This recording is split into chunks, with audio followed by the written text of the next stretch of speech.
माँ की कहानी part 1 best short heart touching story in Hindi. एक प्राथमिक स्कूल में दिव्या नाम की एक टीचर थी। वह कक्षा 5 की टीचर थी और उन्हें एक आदत थी, जब भी वह क्लास में आती तब सब बच्चों को वह लव यू ऑल बोला करती थी, मगर वह जानती थी कि वह सच नहीं कह रही है।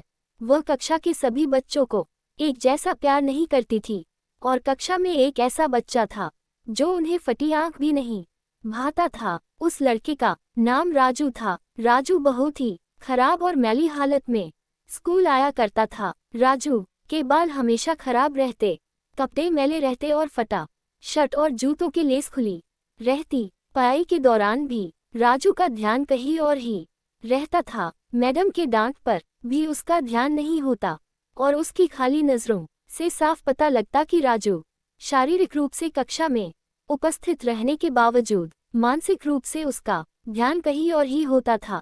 धीरे धीरे मैडम को राजू से नफरत होने लगी थी। मैडम की क्लास में जाते ही राजू मैडम के गुस्से का शिकार बनता और सब बुराई के उदाहरण भी राजू के नाम पर ही दिए जाते। दूसरे बच्चे उस पर खूब हंसते और मैडम उसे डांट कर शांत हो जाती थी।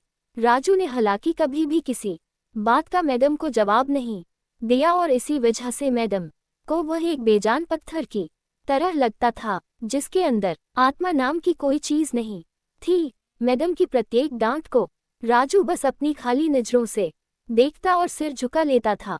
मैडम को अब इससे और नफरत होने लगी थी। कुछ ही दिनों बाद 5वीं क्लास का पहला सेमेस्टर खत्म हुआ, तब प्रोग्रेस रिपोर्ट बनाने का समय आया।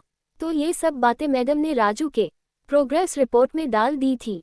ये प्रोग्रेस रिपोर्ट पिता के पास जाने से पहले हेड मास्टर के पास गई। तब उन्हें राजू की खराब प्रोग्रेस रिपोर्ट देखी, तब उन्होंने मैडम को बुला लिया। हेड मास्टर ने मैडम से कहा, राजू की प्रोग्रेस रिपोर्ट में आपने सब खराब बातें ही लिखी, कुछ अच्छी बातें भी उसमें है और वह इस रिपोर्ट में होनी चाहिए थी। और आपने जो कुछ भी राजू के बारे में लिखा उसके वजह से उसके पिता उस पर नाराज हो जाएंगे। मैडम ने कहा, मुझे नहीं लगता कि राजू के बारे में लिखने के लिए कुछ अच्छी बातें भी है। वह एक निकम्मा और आलसी लड़का है। ये कहकर मैडम वहां से उठकर चली गई।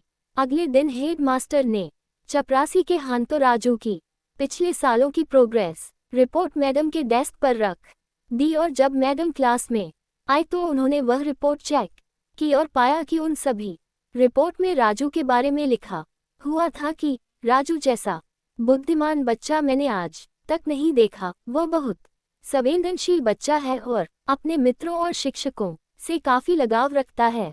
राजू ने पिछले साल में भी प्रथम स्थान प्राप्त किया है। इसके बाद मैडम ने उसकी कक्षा 4 की रिपोर्ट खोली। उसमें लिखा था कि राजू अपनी माँ की बीमारी के कारण हमेशा तनाव में रहता है और उसका ध्यान पढ़ाई से हट रहा है। राजू की माँ को अंतिम चरण का कैंसर हुआ है। घर पर कोई और उसका ध्यान रखने वाला नहीं है, जिसका गहरा प्रभाव राजू की पढ़ाई पर पड़ा है। और लास्ट में नीचे हेड मास्टर ने लिखा है कि राजू की मां मर चुकी है और है राजू के जीवन को पहले जैसा करना होगा।